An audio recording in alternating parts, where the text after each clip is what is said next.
against Michigan. Looked like they were pretty high-paced, entertaining games. You expect more of the same this week? Yeah, definitely. They're a really good team this year, obviously, what they've proven. They got a lot of good pieces, and it's definitely going to be a test for us, and it's going to be a game where we really have to lock in defensively. Joe, the next question from Mike O'Brien.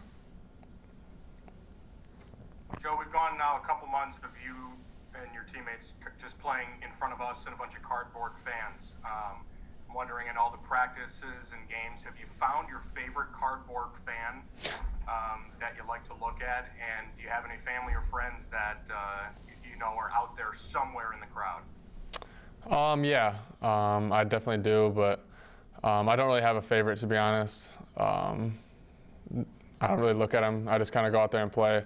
I know I do have a couple family members that have sent some things in, but yeah. Joe, the next question from Mark Emmert.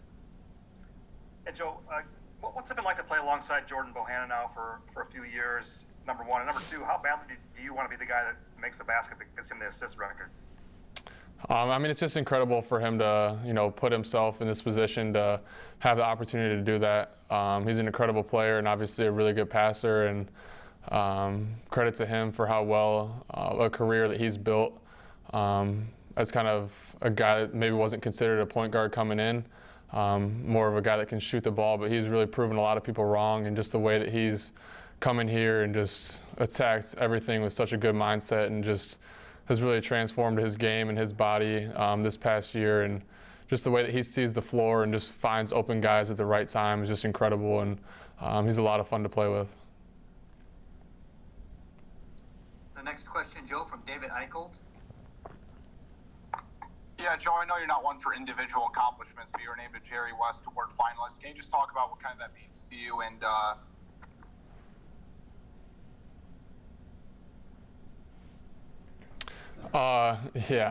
it's definitely a great honor to be on that list. There's a lot of really good players that have their names in contention for that. So to be a guy that's in the top 5 is definitely a great honor.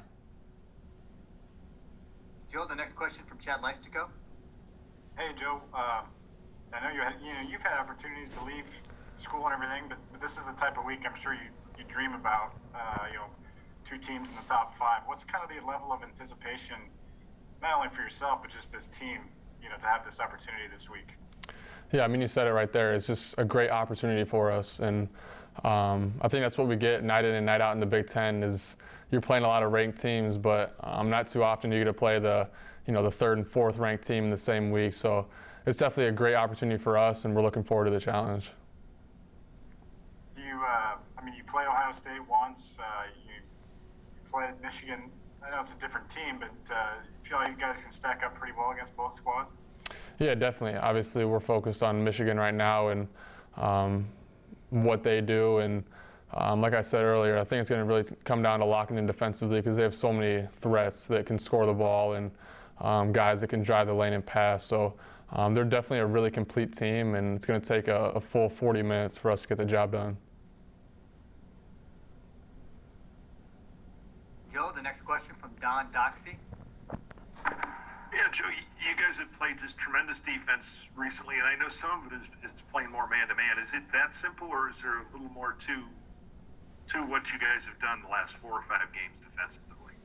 I mean, I think that's a combination of both. I think in the beginning of the season, in the middle, I think we might have stayed in the zone a little bit too long and allowed teams to kind of adjust and kind of pick us apart and see areas in which they can exploit that. But I think we've done a much better job of, mixing our man and zone up. And I think it just comes down to guys, really taking on that challenge of guarding guys in front of us. And for the most part, the guys that we're guarding are usually quicker and more athletic than some of us. So it's just really just a mindset that we have to have and just really defend the guy in front of you and also help the guy if they get beat.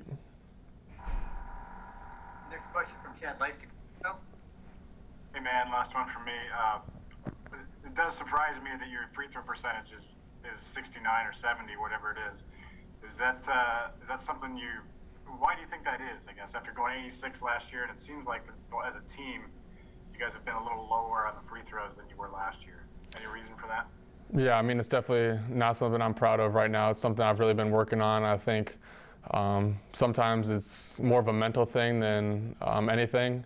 And I think it's just kind of going up to the line with the confidence of, I'm a proven good free throw shooter, and just kind of zoning off if you miss one and just not letting it get to you. So I think it's more that than anything. And I just got to shut my mind off when I'm up there. The next question from David Eichelt. Yeah, Joe, I think my microphone cut off in the second half of the question, but will you take a moment to kind of appreciate being named as the top 5 guy, or is that just one of those things that you're just going to wait till after the season to reflect upon? Yeah, I mean, I think it's definitely something that I'll look back on when I'm done with this season, and really appreciate it more. But I think kind of my mindset and the team's mindset is just focus on, finishing this season strong. And like we talked about earlier, we have a great opportunity this week to play Michigan and Ohio State. So those are the things that are at the front of my mind.